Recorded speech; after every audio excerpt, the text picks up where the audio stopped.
This is part 1 of the pH testing experiment, in which we are using red and blue litmus paper to test all of our goods, water samples and chemical solutions.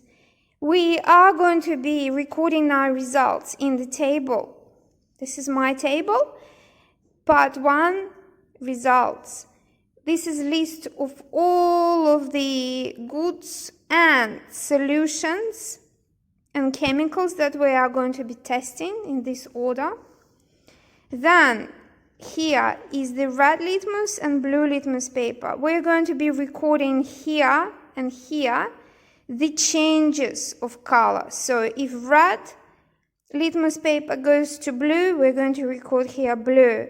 If blue litmus paper goes to red, we're going to record it to red. So any changes of color, we're recording across in this part. Here, we're recording our observation, and depending on the change of the color, we're going to determine if the solution or product is acidic, basic, or neutral.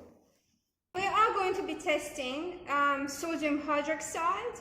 We're going to open the bottle like that, transfer 10 drops into the watch glass. Now we are going to use the blue litmus paper indicator, and notice the color, it still remains blue. And we are going to test the red litmus paper, and we see the color change. It's blue color. So this is testing of the sodium hydroxide. Now we're going to be testing the hydrochloric acid. We're going to open the bottle like that, transfer 10 drops, and we are going to test blue litmus paper first, like we did before, and we can see the color change, it's red. And we are going to test the red litmus paper, and we can see the paper remains red. This is hydrochloric acid. Our results I have filled in, so they should look like that. So we've observed the red litmus paper staying the same as red for hydrochloric acid, blue litmus paper changing color to red for hydrochloric acid, red litmus paper staying changing color to blue for sodium hydroxide, blue litmus paper will remain blue for sodium hydroxide. And we have determined, based on this color change, if our solution is acidic or basic. Now we're going to be filling in all of the results, and then we're going to see the result table at the end of the video. Okay, we are testing the tap water. We are adding about 5 drops of tap water to the watch glass. We are testing the blue litmus paper, and we can see it's a blue color, so nothing changed. And red litmus paper, so we can see that red litmus paper remained red. Okay, so nothing has changed. Now we're going to be testing salt water. We are adding 5 drops of salt water to the watch glass. We are testing the salt water with red litmus paper and salt water with the blue litmus paper. So we can see the red litmus paper hasn't changed the color, and the blue litmus paper hasn't changed the color. Now deionized water, 5 drops. We are going to test the red litmus paper. So red litmus paper hasn't changed the color, it remains red. And blue litmus paper. blue litmus paper hasn't changed the color, it actually remains blue. Now we are going to record these results straight away. As I have shown, we have recorded the results for hydrochloric acid and sodium hydroxide. Okay, we are testing the bleach tablets. I've dissolved bleach in water, and I'm going to be testing the blue litmus paper. You can see the blue stays the same, although it's a bit of funny discoloration happening. It goes to sort of green hue. And we are going to test red. And it goes also to some sort of green hue. That's interesting.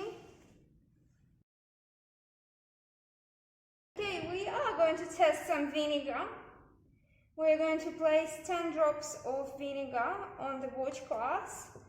And we are going to test the red litmus paper. We can see it says red color. And blue. Wow, blue goes red really fast.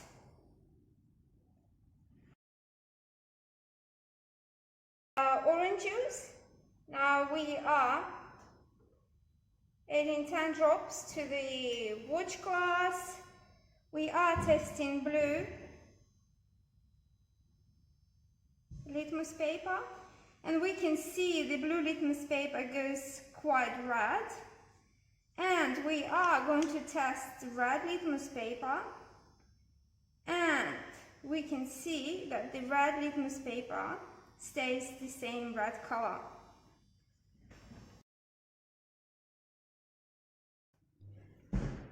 Okay, we're going to test lemonade. We're going to add 10 drops of lemonade.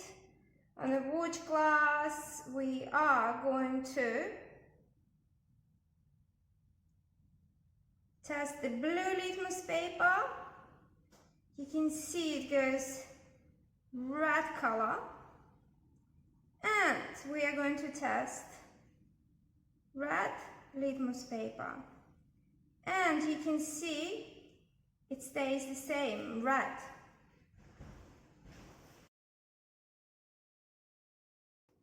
We are going to be testing bicarbonate solution.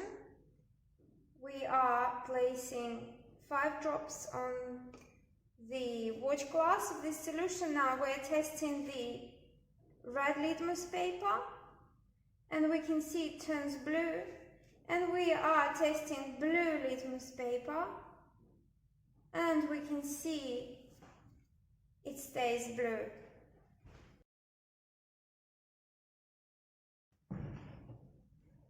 Okay, we are going to be testing tomato juice, adding 10 drops to the watch glass, and we are testing red litmus paper, stays the same color, and the blue litmus paper goes red.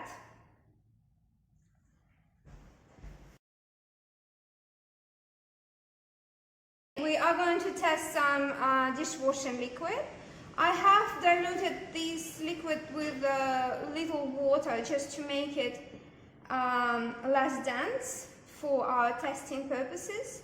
We are going to place around 10 drops into the watch glass and test the blue litmus paper. It stays blue.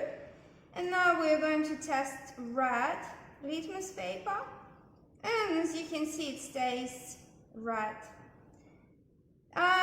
Just a note, we are placing on the watch glass around 10 drops each time, just enough to be able to immerse the paper through. Again, in science we have to modify procedure and protocol depending on our circumstances and conditions. If the liquid is dense and you need more drops to add, so you can immerse the paper, add more drops. If the liquid like water or acid or juice is not as dense as, for instance, dishwashing liquid, then add 10 drops or even less, depending on how much solution you've got. Always think critical. We are going to test the milk. I have placed about 10 drops of milk on the watch glass. I'm going to test the pink, the red litmus paper, I'm sorry. And you can see it turns blue. And then I'm going to be testing the blue litmus paper. And you can see the blue litmus paper stays blue color. So the red litmus paper turns blue and the blue litmus paper stays the same blue color.